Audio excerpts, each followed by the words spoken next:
ওদিকে হচ্ছে উনুনে রান্না। এই দেখো মা নিম পাতা নিয়ে এলো, আলু সেদ্ধ দিয়ে নিম পাতা ভাজা খাওয়া হবে।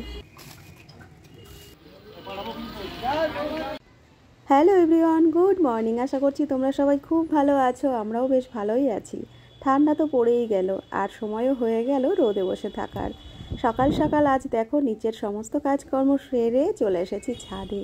ছাদে আসার পরে দেখছি গাছের পেয়ারা দুটি বেশ বড় হয়ে গেছে।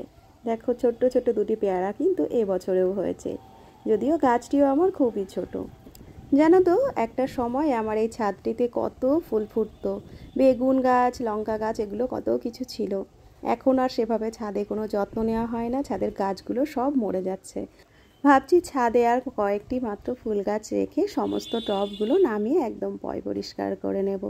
অযত্নে কোনো কিছুই হয় না, তাই না বলো? তো এই দেখো আমার ছাদে যে উনুনটি ছিল তোমাদের তো গত বছরেই দেখিয়েছি।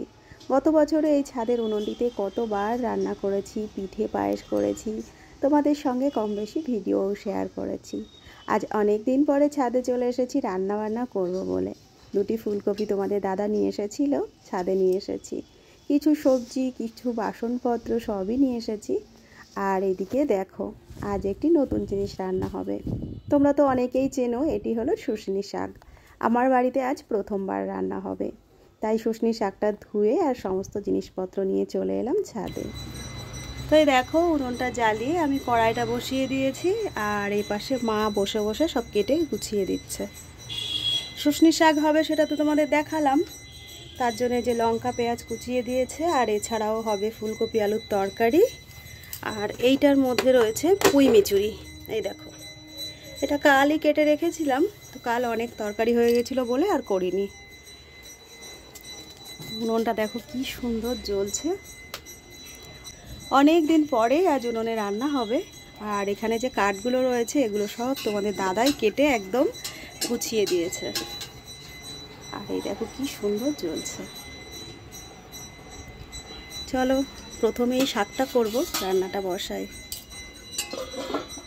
দেখো কড়াইটা খুব ভালো মতো গরম হয়ে গেছে, আর শাক রান্না করার জন্য আমি দিয়ে দিলাম বেশ খানিকটা পরিমাণ সরষের তেল আর বেশ কয়েকটা শুকনো লঙ্কা, একটু কাঁচা পেঁয়াজ আর একটু কাঁচা লঙ্কা দিয়েই রান্না করে নেব। উনুনে রান্না করাটা জানো তো আমার একটা শখই বলতে পারো। উনুন জাল দিতে বা উনুনে রান্না করতে আমার ভীষণ ভালো লাগে। যখন আমরা খুব ছোট্ট ছোট্ট ছিলাম তখন থেকেই দেখতাম মাকে উনুনে রান্না করতে। তখন কিন্তু উনুনের ব্যবহারটাই বেশি ছিল, গ্যাসের ব্যবহার তো দূরের কথা, এত পরিমাণ স্টোভের ব্যবহারও ছিল না। স্টোভটা যেন তখন যেন কারো কারো ঘরেই থাকতো, আর কারোর ঘরে একটা স্টোভ মানে বিশাল ব্যাপার ছিল। তারপরে আস্তে আস্তে সময়ের সঙ্গে সঙ্গে একটা স্টোভও আমাদের কেনা হয়েছিল, কিন্তু আমার বিয়ের আগ পর্যন্ত আমাদের বাড়িতে কোনো দিন কিন্তু গ্যাস কেনাও হয়েছিল না, ব্যবহারও হয়েছিল না। তারপরে হলো আমার বিয়ে, শ্বশুরমশাইয়ের বাড়িতে যাওয়ার পরেও ওখানেও কিন্তু উনুনের ব্যবহার হতো, আর মাঝে মধ্যে স্টোভের ব্যবহার হতো।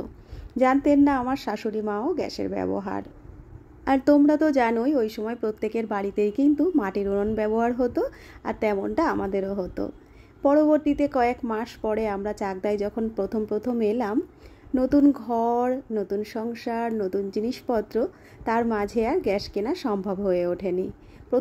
প্রথমে একটা উনুনে রান্না বান্না শুরু, তারপরে একটা স্টোভ, এরপরে সময়ের সঙ্গে সঙ্গে নিয়ে নিলাম গ্যাস। আর তখন থেকেই একটানা গ্যাসের ব্যবহার। বাড়িটিও আমার তখন ছিল না, তারপরে কয়েক বছর পরে নিজের বাড়িঘর হলো, আর ছাদে হলো একটা ছোট্ট রান্নাঘর। ঘর বলতে তেমন তো কিছুই না, তোমরা দেখতেই পারছো, সামান্য টিন দিয়ে ঘেরা একটা ছোট্ট রান্নার জায়গা। আর তারপর থেকেই আবার নতুন করে একটা উনুন আনা আর উনুনের ব্যবহার। এখন হয়তো অনেকেই উনুনে রান্না করতে পছন্দ করে না, আমার কিন্তু বেশ ভালো লাগে আর খুব আনন্দ করেই আমি কাজটা করি।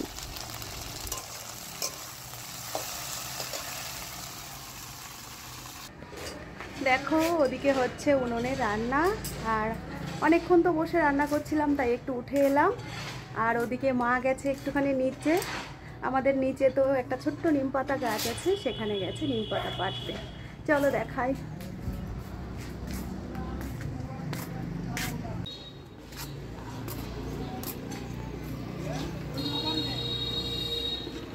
ওই যে মা এখনো নিচে যায়নি, আর ওইখানে রয়েছে দেখো নিম পাতা গাছটি একদম ছোট্ট। বেশ বড় বড় হয়ে যায় তো, তাই মাঝে মধ্যে কেটে দেওয়া হয়। তো একদম ছোট্ট ছোট্ট কচি কচি পাতা বেরিয়েছে, ওটি আনা হবে।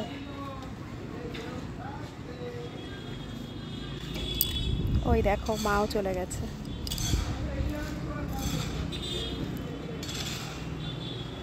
কচি কচি দেখে নিও।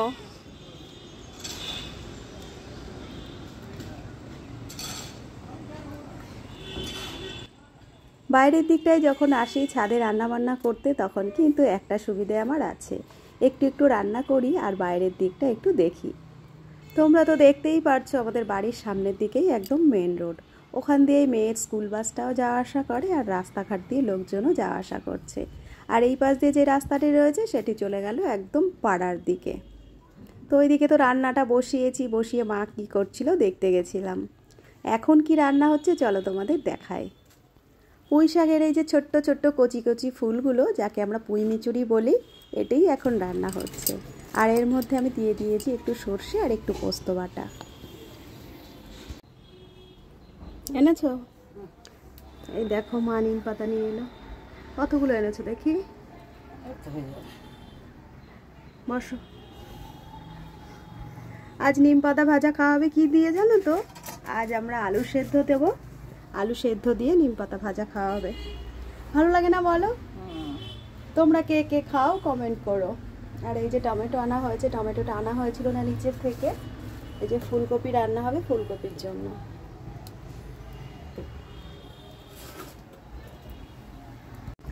এরপরে দেখো একেবারে ফুলকপির তরকারিটা রান্না কমপ্লিট আমার। লাস্টে একটু ঘি দেবো। উনুনটার জালটা একদম বার করে দিয়েছি, যেটুকু আগুন রয়েছে তাতেই হালকা করে ফুটছে। ঘিটা দেবো, দিয়ে একটু চাপা দিয়ে দেবো আর ব্যাস। সেরকম কিছুই দেবো না, আমি এর আগেই কিছুটা পরিমাণ গরম মশলা দিয়ে দিয়েছি। উনুনের জালে বেশ এরকম হালকা হালকা ফুটতে থাকবে আর তরকারিটা হবে সুন্দর সেদ্ধ। আর ওদিকে মা চলে গেছে কলপাড়ের দিকে, চলো দেখি। হয়ে তো গেল, তাহলে আমি যাই। নিম পাতাটা কিন্তু ভাজবো। ঠিক আছে।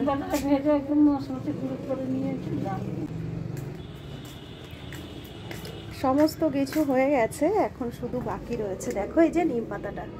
নিম পাতাটা ভাজা করলেই একদম পুরো কমপ্লিট।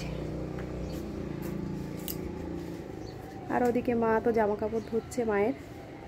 চলো তাহলে বাকি সমস্ত কিছু করে নিই, করে আবার আসছি। এখন ঘড়িতে সময় প্রায় 8টা। আজ জানো তো মায়ের ডাক্তার দেখানো ছিল। মা ডাক্তার দেখিয়ে আজ দরকার বলে ওদিক থেকে চলে গেছে বাড়িতে। আর সন্ধ্যার সময় আমি চলে এসেছি রান্নাঘরে, দেখো প্রচুর আয়োজন রয়েছে।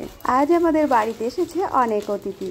আমার শ্বশুর বাড়ির থেকে এসেছে আমার কাকা শ্বশুর, আমার দেওর, পিসে মশাই, আর সেই সঙ্গে এসেছে শ্বশুর বাড়ির পাড়ারও কিছু মানুষজন। তাদের জন্য বার করে নিয়েছি অনেকগুলো কাপ প্লেট, আর এদিকে বসিয়ে দিয়েছি দুধ। করব কফি, আর সেই সঙ্গে দিয়ে দেবো তাদের জন্য একটু হালকা টিফিন। তার জন্য দেখো তোমাদের দাদা এনেছে রসগোল্লা আর সেই সঙ্গে সিঙ্গাড়া। তারা তো বলছিলই কোনো কিছুর দরকার নেই, আয়োজনের দরকার নেই, কিন্তু শ্বশুরবাড়ির এলাকার লোকজন আসলে কিছু না দিলে ভালো লাগে বলো তো। তাই সমস্ত প্লেটগুলো প্রথমে বার করে ভালো করে ধুয়ে নিয়েছিলাম, আর এখন দেখো পরপর সব সাজিয়ে নিচ্ছি। এইখানে রয়েছে 10 জনের মতো প্লেট, 10 জনের মতন সমস্ত কিছু আমি একটু সাজিয়ে গোছগাছ করে নেব।